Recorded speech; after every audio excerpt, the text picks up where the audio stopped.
दोस्तों, हम हर दिन बड़ी मेहनत से आपके लिए एक दिल दहला देने वाली हॉरर स्टोरी बनाते हैं।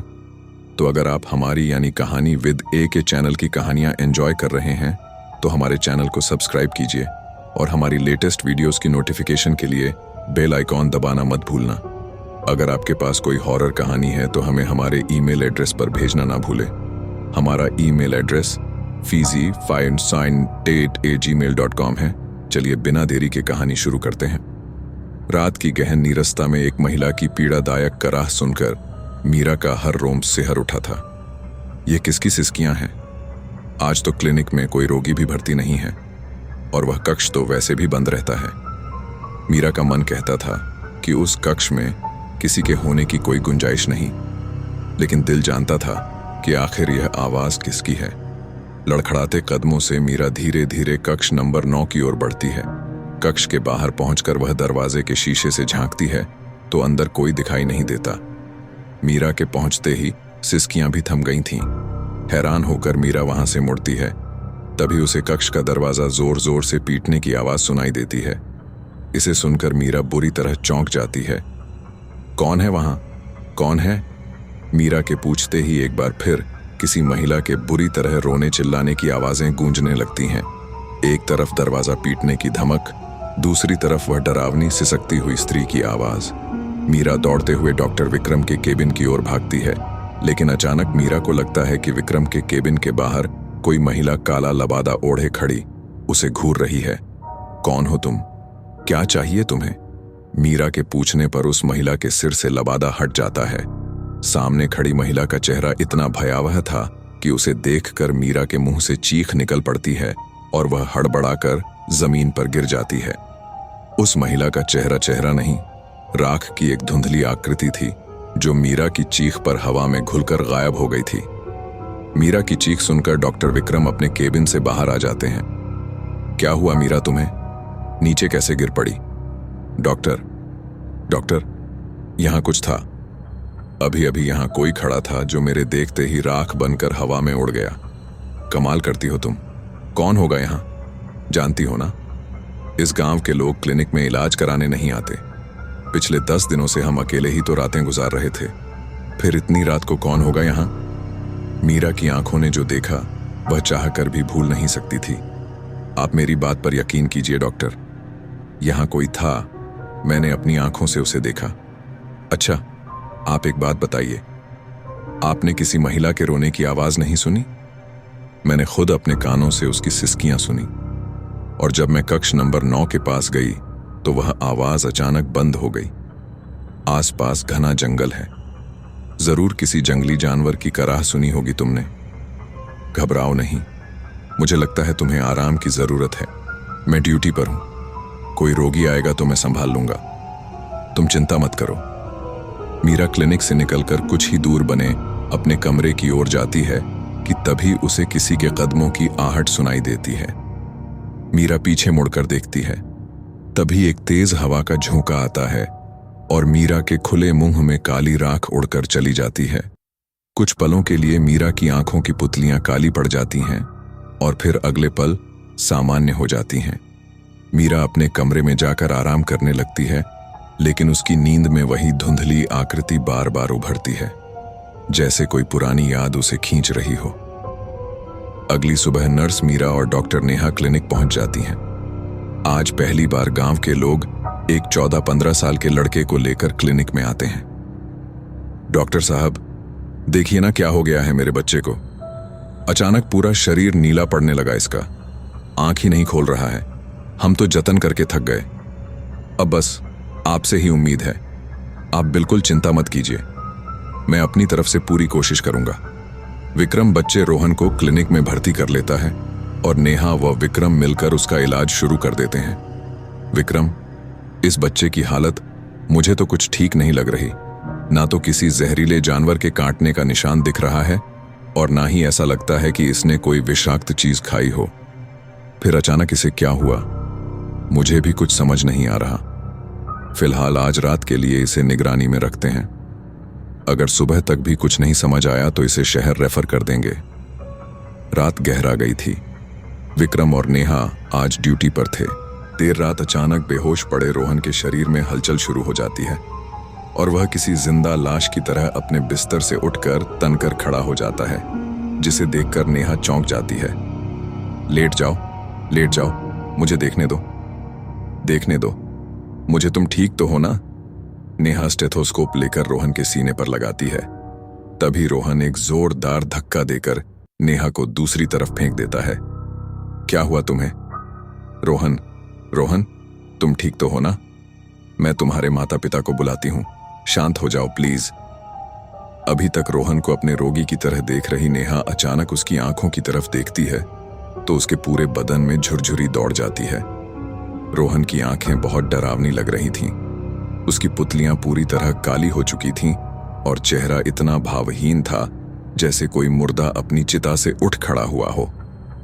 एकाएक वार्ड में लटकी पुरानी ट्यूबलाइट झपकने लगती है और कमरे में सीलन की तेज दुर्गंध फैलने लगती है, जैसे कोई सदियों पुरानी कब्र खुल गई हो। ये सब क्या हो रहा है? क्या हो रहा है यहाँ? रोहन, ये तुम क्या कर रहे हो? लेकिन तुम यह कर कैसे सकते हो? नेहा के इतना कहते ही रोहन घूर कर नेहा को देखने लगता है और अपने हाथ नेहा की गर्दन की ओर बढ़ाकर उसकी तरफ आने लगता है। नेहा डर से जोर जोर से चिल्ला रही थी कि तभी नर्स मीरा कमरे में आ जाती है और रोहन की गर्दन पकड़कर उसे दीवार से दे मारती है। रोहन जमीन पर गिर चुका था और उसके सिर से खून बह रहा था। रोहन के सिर से खून बहता देख नर्स मीरा किसी जंगली जानवर की तरह हाथ पैरों पर चलते हुए रोहन तक पहुंचती है और उसके सिर से बह रहे खून को बुरी तरह चाटने लगती है, जैसे वह खून उसकी भूख को और भड़का रहा हो। डॉक्टर नेहा एक कोने में पत्थर बनी यह अविश्वसनीय दृश्य देख रही थी। अगले ही पल मानो नर्स मीरा पर कोई वैश्य जानवर सवार हो गया हो और उसने रोहन का हाथ मरोड़कर कंधे से अलग कर दिया। डॉक्टर होने के बावजूद यह भयानक दृश्य देखकर नेहा की आंखों के आगे अंधेरा छा गया और वह बेहोश हो गई।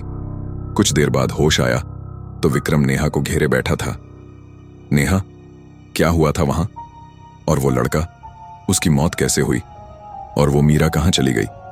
विक्रम की बात सुनकर नेहा रोते हुए उसे कमरे में हुई सारी घटना बताने लगती है, जिसे सुनकर डॉक्टर विक्रम स्तब्ध रह गया था।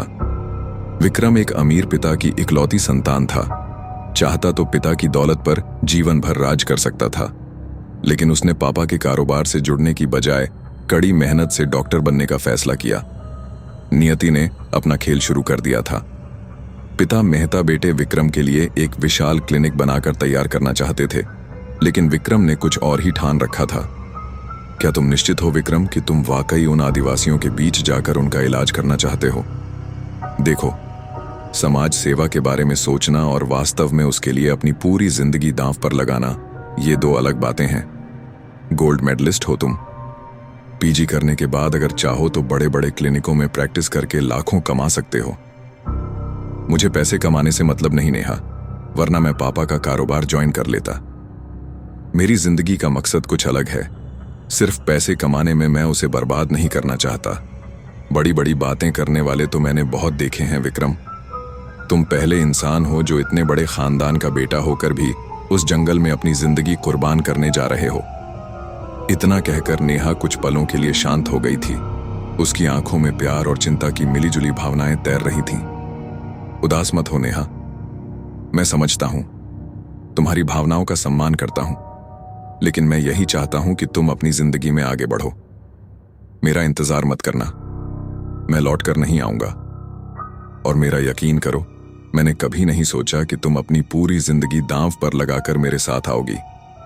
नेहा और विक्रम ने 2 साल पहले मेडिकल में अपना पीजी पूरा किया था। दोनों ही कुशल डॉक्टर बन गए थे। पिछले 8 सालों से पढ़ाई के दौरान दोनों साथ थे, लेकिन पढ़ाई पूरी होने के बाद विक्रम ने कहा कि वह अपनी सारी जिंदगी उन लोगों के लिए समर्पित करना चाहता है जिनके पास आज भी चिकित्सा सुविधाओं के नाम पर कुछ नहीं है। तुम किसी भी गांव में जाकर सामाजिक सेवा कर सकते हो। यह आदिवासी गांव ही क्यों, मैंने सुना है ये आदिवासी लोग बड़े खतरनाक होते हैं। इनकी अपनी कुछ रीतियां होती हैं और वे उसी पर भरोसा करते हैं। मैंने तो यहाँ तक सुना है कि ये लोग दवाइयों, क्लिनिकों में विश्वास ही नहीं करते। आज भी अपने पारंपरिक तरीकों से बीमारों का इलाज करते हैं। मुझे तुम्हारी बहुत चिंता हो रही है विक्रम। पता नहीं वे तुम्हें स्वीकार भी करेंगे या नहीं। तुम बेकार फिक्र कर रही हो। अरे ऐसा कुछ नहीं है, वहां पहले से ही एक क्लिनिक है, बस थोड़ा रखरखाव करवाना पड़ेगा, सब हो जाएगा, चिंता मत करो। विक्रम नेहा से बहुत प्यार करता था, लेकिन वह जानता था कि अगर अपने उद्देश्य तक पहुंचना है तो इस भावनात्मक बंधन को यहीं तोड़ना होगा।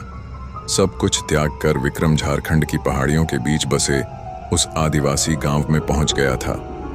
कच्चे घरों वाला यह छोटा सा गांव बड़े शहर से आए विक्रम को काफी विचित्र लग रहा था।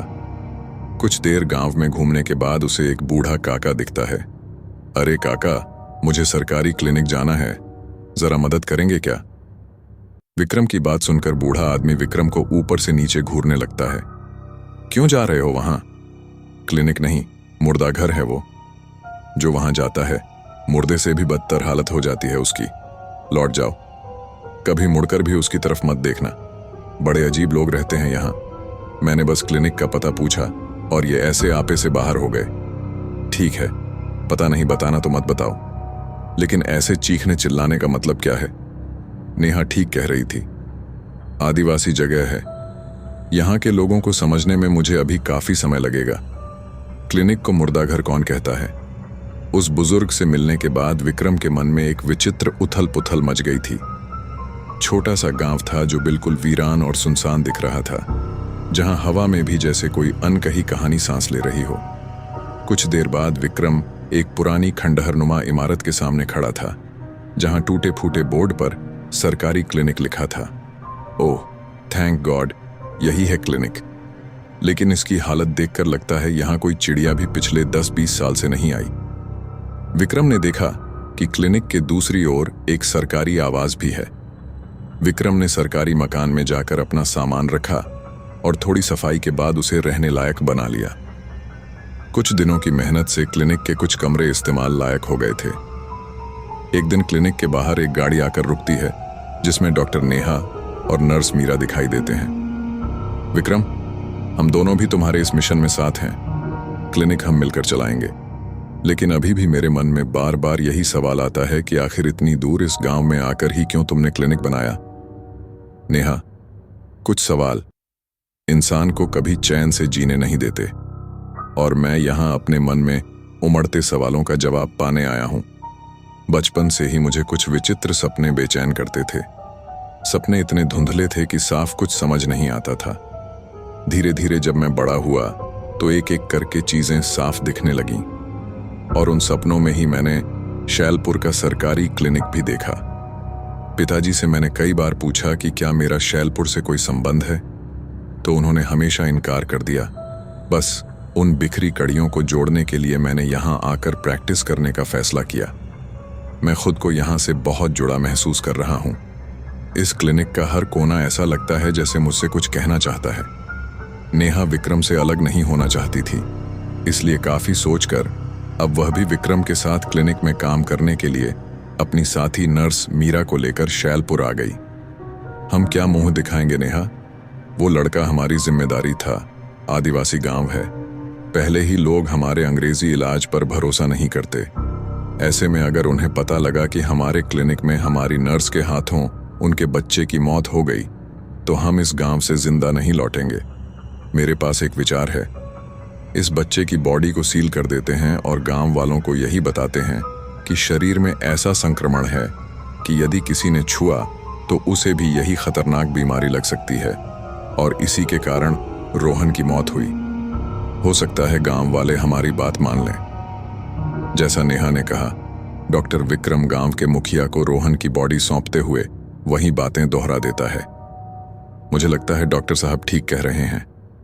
वाकई रोहन की हालत सामान्य नहीं थी। अगर डॉक्टर साहब कहते हैं कि रोहन को किसी को नहीं छूना चाहिए, तो हमें उनकी बात माननी चाहिए। कोई भी रोहन की लाश को नहीं छुएगा। ऐसे ही बक्से में बंद करके ही उसका अंतिम संस्कार कर देंगे। मैं नहीं चाहता कि कोई महामारी इस गांव में फैले। गांव वालों ने नेहा और विक्रम की बातों पर भरोसा कर लिया था। फिलहाल तो गांव वालों को पता नहीं चला कि नर्स मीरा ने उसकी जान ली है, लेकिन विक्रम और नेहा के सामने कई अनसुलझे सवाल खड़े हो गए थे। आखिर मीरा को क्या हो गया है? अचानक उसने रोहन को क्यों मार डाला? और अब वह कहाँ गायब हो गई? आखिर क्या है इस क्लिनिक का रहस्य? क्या नर्स मीरा पर कोई शैतानी शक्ति सवार हो गई? यहाँ से कभी निकल पाएंगे? अगली रात क्लिनिक में सन्नाटा और गहरा था। विक्रम और नेहा ने रोहन की मौत के बाद क्लिनिक की पुरानी फाइलों को खंगालना शुरू किया, शायद कोई सुराग मिल जाए। एक पुरानी डायरी मिली जो दशकों पहले के एक डॉक्टर की थी। उसमें लिखा था कि शैलपुर के जंगलों में एक प्राचीन अभिशाप है, एक महिला की आत्मा जो आग में जलकर मरी थी और अब राख बनकर जीवितों को अपना शिकार बनाती है। वह आत्मा क्लिनिक के कक्ष नंबर 9 में कैद थी, जहां कभी एक भयानक हादसा हुआ था। विक्रम को अपने सपनों की याद आई। वही राख, वही कराहें। नेहा डरते हुए बोली, विक्रम, शायद तुम्हारा यहाँ का कनेक्शन इसी अभिशाप से है। हमें यहाँ से भागना चाहिए। लेकिन विक्रम ने कहा, नहीं नेहा, अगर मैं भागा तो यह अभिशाप और फैलेगा। हमें इसका सामना करना होगा। तभी बाहर से मीरा की हंसी की आवाज आई, एक ठंडी डरावनी हंसी जो रात की हवा में घुल गई। क्लिनिक की दीवारें अब चुपचाप नहीं थीं, वे फुसफुसा रही थीं, जैसे कोई पुराना राज खोलने को तैयार हो। इन सवालों की गहराई में उतरते हुए रात की सन्नाटे में क्लिनिक की दीवारें अब चुपचाप गवाही दे रही थीं, एक ऐसी गवाही जो पछतावे की आग में जलती थी, रहस्य की ठंडी हवा में सिहरती थी और न्याय की चमक में अंततः उजागर होने को बेताब थी, छोड़कर एक ऐसी छाप जो दिल की गहराइयों में हमेशा गूंजती रहेगी और शायद कभी न मिटे। दोस्तों, कैसी लगी आपको यह कहानी? अगर आपको यह कहानी पसंद आई हो तो वीडियो को लाइक करें और चैनल को सब्सक्राइब करें। कमेंट बॉक्स में हाइप वाला बटन दबाना न भूलें। जल्दी मिलते हैं इसके नए पार्ट में।